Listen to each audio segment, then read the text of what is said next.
I've just finished reading a copy of Barging In by Emily Banting, so let's talk about it. Now, this was an ARC read for the month for me, and I really thoroughly enjoyed this book. This is an age gap, forced proximity, rivals to lovers, contemporary sapphic romance set in the English countryside along the beautiful canal life and follows the story of Clem and Victoria. Without spoiling too much, we see Clem coming into her own after discovering that corporate life really isn't for her. So she is setting up her boat called Florence on the canal to kind of build this like cafe on a boat sort of style and sell like little cakes and such like that. It was so cute and I absolutely loved it, but it gave such a wonderful depiction of someone discovering that corporate life wasn't for them and leaving and going and achieving their dreams. In comparison, we then have Victoria, who is living a very different life, but in this beautiful English countryside home that she restored herself, that she had such great passion for.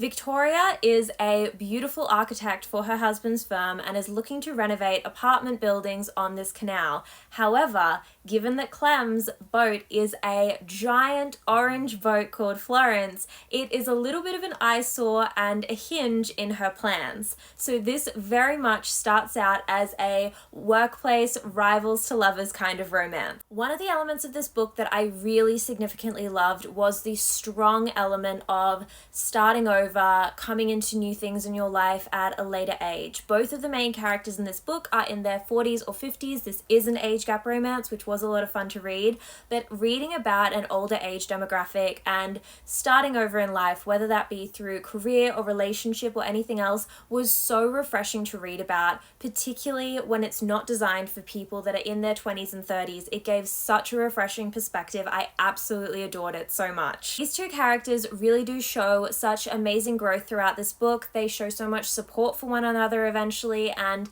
I absolutely loved that. I thought it was such a rewarding read. It is such a gorgeous slow burn. If you know me, slow burn has been my new thing this year, and this really was a true slow burn, guys. It is not an excessively spicy novel. I think there were maybe like 1 to 2 scenes throughout the book, so it really wasn't terribly much, but it was just enough to give you a little bit extra of that spice. This book is available now. It was released on the 27th of September. It was such an excellent read. I really did love the slow burn romance that came out of it and the character development and depth and progression that we saw. So thank you so much for letting me ARC read this. It really was such an enjoyable book.